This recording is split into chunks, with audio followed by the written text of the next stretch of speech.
को लेकर अब एक नई और अहम तारीख सामने आ चुकी है। 3 जनवरी वह तारीख तय की गई है जिस दिन केंद्र सरकार को यह बताना होगा कि यदि 18 महीने के एरियर का भुगतान 8% ब्याज के साथ किया जाता है तो सरकार पर कुल कितना वित्तीय भार पड़ेगा। यानी दोस्तों, केंद्र सरकार को अल्टीमेटम के तौर पर यह निर्देश दिया गया है कि 3 जनवरी तक यह स्पष्ट किया जाए कि यदि कर्मचारियों और पेंशनर्स को उनका लंबित हक 8% ब्याज सहित दिया जाता है तो इसके लिए सरकार को कुल कितनी राशि खर्च करनी होगी। अब दोस्तों, यहां सबसे बड़ा सवाल यह है कि 18 महीने का एरियर आखिर दिया क्यों जाना चाहिए। सबसे पहली और सबसे अहम बात यह है कि यह एरियर कोई अतिरिक्त लाभ नहीं है, बल्कि कर्मचारियों और पेंशनर्स की मेहनत की कमाई है। कोरोना काल के दौरान जब देश कठिन दौर से गुजर रहा था, तब सरकार ने वित्तीय दबाव का हवाला देते हुए महंगाई भत्ते और महंगाई राहत को अस्थायी रूप से रोक दिया था। उसी अवधि का यह 18 महीने का एरियर आज भी लंबित है। दोस्तों, यह भी समझना जरूरी है कि कोरोना काल अब समाप्त हो चुका है। देश की अर्थव्यवस्था सुदृढ़ स्थिति में पहुंच चुकी है। सरकारी आंकड़ों के अनुसार आर्थिक गतिविधियां तेजी से बढ़ी हैं। टैक्स कलेक्शन रिकॉर्ड स्तर पर पहुंच चुका है। जीएसटी कलेक्शन लगातार मजबूत बना हुआ है और सरकारी खजाने की स्थिति पहले से कहीं ज्यादा बेहतर मानी जा रही है। ऐसे में दोस्तों, जब देश की अर्थव्यवस्था पटरी पर लौट चुकी है और कोरोना का प्रभाव लगभग समाप्त हो चुका है, तो फिर कर्मचारियों और पेंशनर्स के 18 महीने के बकाया को रोके रखने का कोई ठोस कारण नहीं बचता।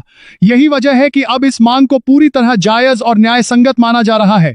दोस्तों, यह मामला फिलहाल एसी के अंतर्गत विचाराधीन है और लगातार इस पर सुनवाई चल रही है। कर्मचारियों और पेंशनर्स को इसलिए भी उम्मीद है क्योंकि एसी पहले ही अपने 2021 के एक महत्वपूर्ण फैसले में यह साफ कर चुका है कि सैलरी और पेंशन कोई भीख नहीं होती। यह कर्मचारियों और पेंशनर्स का कानूनी और संवैधानिक अधिकार है। एससी यह भी स्पष्ट कर चुका है कि यदि किसी कारणवश सैलरी या पेंशन रोकी जाती है तो उसका भुगतान बाद में करना अनिवार्य होता है। सरकार किसी भी परिस्थिति में कर्मचारियों और पेंशनर्स के इस अधिकार को स्थायी रूप से समाप्त नहीं कर सकती।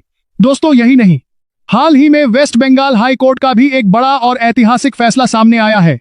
इस फैसले में पश्चिम बंगाल सरकार को साफ निर्देश दिए गए हैं कि लंबित एरियर का भुगतान किया जाए और उसे रोका न जाए।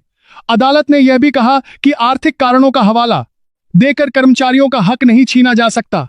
दोस्तों, पश्चिम बंगाल हाईकोर्ट के इस फैसले के बाद यह उम्मीद और मजबूत हो गई है कि केंद्रीय कर्मचारियों और पेंशनर्स के 18 महीने के एरियर के मामले में भी जल्द ही सकारात्मक फैसला सामने आ सकता है। इसके अलावा दोस्तों, अगर सरकार 18 महीने का एरियर देती है तो इसका फायदा सिर्फ कर्मचारियों और पेंशनर्स को ही नहीं होगा, बल्कि देश की अर्थव्यवस्था को भी सीधा लाभ मिलेगा। जब कर्मचारियों और पेंशनर्स के हाथ में पैसा आएगा तो खर्च बढ़ेगा, बाजार में मांग बढ़ेगी और इससे आर्थिक गतिविधियों को और मजबूती मिलेगी। इसलिए दोस्तों, हर दृष्टि से देखा जाए तो 18 महीने के महा एरियर का भुगतान न्यायसंगत, तर्कसंगत और समय की मांग बन चुका है। अब सबकी नजरें 3 जनवरी की तारीख पर टिकी हुई हैं, जब केंद्र सरकार को अपना पक्ष और पूरा वित्तीय ब्यौरा सामने रखना होगा। उम्मीद की जा रही है कि आने वाले समय में केंद्रीय कर्मचारियों और पेंशन धारकों को उनका लंबित 18 महीने का एरियर जरूर